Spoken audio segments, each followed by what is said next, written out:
My custom GPTs save me probably 40 hours a week. It's helped us scale a seven-figure business with just 3 people on the team, including me, and it's done things like generate millions of dollars for us and our clients. So if you've heard of custom GPTs, but you haven't done them, or if you have some custom GPTs, but you don't really know how to use them effectively, I'm going to walk you through the thought process in this video on how to figure out what your next custom GPT should be based on what you are looking for in your business. So let's go ahead and dive in.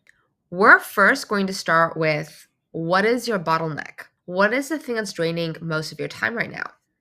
What are you starting to repeat consistently? So for example, when we were starting with custom GPTs, my first one was marketing. I create a lot of content. I write a lot of content. As business owners, we're doing social media, we're doing ads, we might be doing email marketing, video scripts, whatever. So my first custom GPT was to solve the biggest bottleneck that I had at the time in business, which actually was email marketing. Yeah. So it started training ChatGPT threads to sound like me. And then I realized actually I need something specific just on emails, because I was trying to email my list more often, more frequently during the week. And the bottleneck was that very often it would get to I'm done for the day, it's 7 p.m. or whatever. And I'm like, crap, I need to go send an email because I forgot to do it today and one needs to go out. So my first bottleneck, my first custom GPT was one. I can actually show it to you. It was one that just does emails. So this is my content creator. It's specifically created around email marketing. So there's a lot in the back end on my brand voice, but also on my emails. So I can whip out emails to my list in seconds. So that was my first bottleneck. So a couple of things you can have, content creation is a big one. Onboarding is a big one. Sales emails. For us, we actually did sales calls was a bottleneck. We'll talk about that in the workshop I'm doing. And that's one of the GPTs that we have that have literally generated millions of dollars for us and our clients, which is so cool. Or lead qualification. Just what are the things you are doing regularly that are taking you time that could be replaced by AI? If you don't know what that is, honestly, just send me a message or come to the workshop. It's $17. And this is one of the things we're going to do there. Because, or you can ask ChatGPT actually, because the GPTs will really fill the bottleneck. So it's not about how do we create all these GPTs. We have a lot of GPTs because they have all filled a bottleneck. Okay. So next. Okay, here's the 3 kind of categories, right? One is I want more time back. 2, I want more leads or revenue. And 3, I want a better client system. So here's how we did this. In the first one, I want more time back. The first thing that I did there was the email marketing GPT. So a content GPT or an email marketing GPT, because I realized that's where a lot of time and mental energy is going, and we could use AI to make that faster. One that we have on more leads or revenue was, okay, we're doing all these sales calls. I feel that we could do them better. We are seeing patterns in objections or patterns in clients coming in for those calls.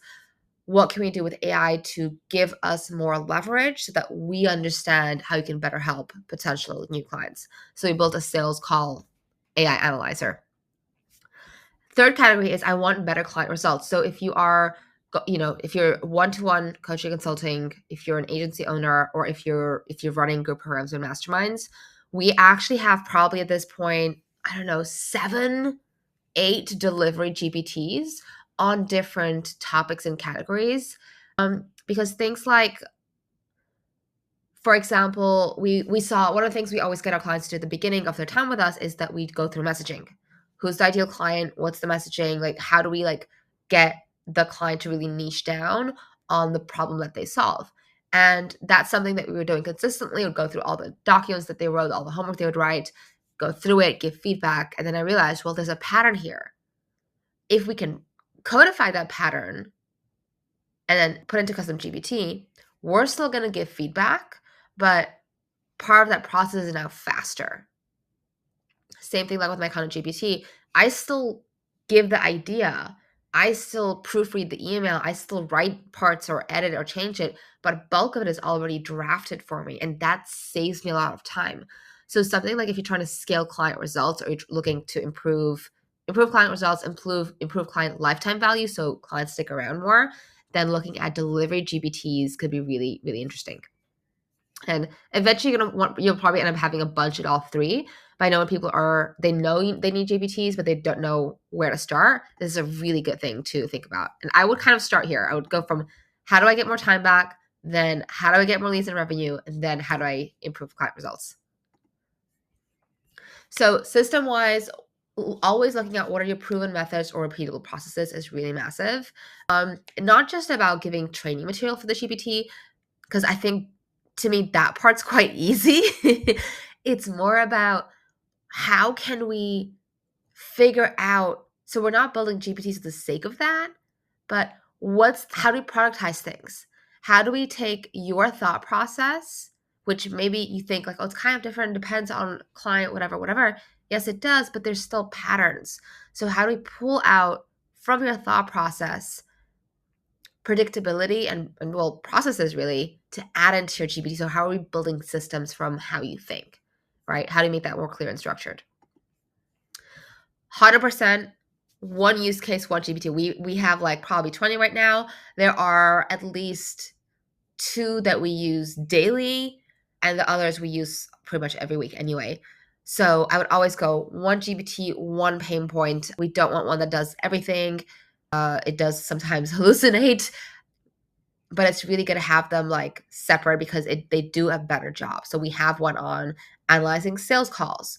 We actually have one that Michael is still refining that's on him doing the sales call live, and it tells him what to say or how to handle objections or where to pause and dig deeper with the potential client and things like that.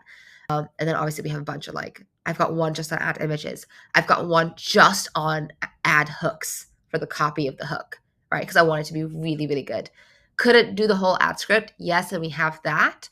But I wanted to go all in because that's a separate thing I'm doing. Okay. That's a little bit more complex. I don't think it matters that much, but I would just go one use case, one GPT.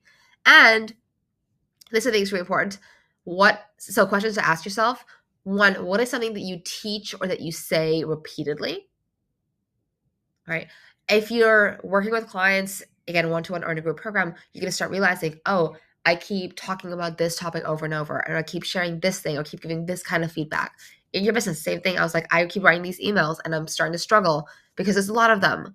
How can I make this process faster for me? We have a bunch actually. So this is more for more advanced people or more advanced business owners. We have a bunch of GPTs that we've helped clients build. For example, they have a certification program, then how can they get their clients certified faster? Right now it takes, one of their coaches, let's say 5 hours to go over the client's certification results to get certified. And we help them build the GPT to shave off 4.5 hours from that 5-hour process. Yeah. Or what can people handle without me? This might be the most important question. Like if long term, you want to pull yourself a little out of the business so that there's less reliance on you having to show up and do all the things, then what could we hand off to a team member eventually? Because these AI GPTs, like the custom GPTs, they kind of replace you needing to hire a team member. And I don't mean that like, oh, they take people's jobs. Well, they do a little bit, I think. But I would rather my team uses these tools to do their work faster and more productively so I can use my team and their genius on higher level tasks. So we're giving the lower level tasks to AI, and then my team can do a lot more somewhere else. This is a really good question. And the last one is, where do I spend time where I don't need to be involved directly? So do you need to be, handwriting every piece of feedback to your clients? Do you need to be doing all the notes? Do you need to be on every single team meeting? Like we helped a client build a GPT because we found out that she was spending, let's say, 5 hours a week being on certain team meetings with clients, or because the team wasn't following her process that well. It's like, well, let's then build a GPT that analyzes those calls so that you can train the team to follow the process better. And you don't have to be sitting on the call making sure that they are following it or watching hours of call recordings to make sure they're following it. Both of those things solved with a custom GPT, right? That's why I'm saying use case is really important. One use case, one GPT. If this is all sounding interesting, then I'm doing a workshop on this. It's $17 on building your own custom GPT to save you hours and hours of time. If that sounds good, then grab the link in or around this video and I will see you there. And at any rate, I will see you in the next video.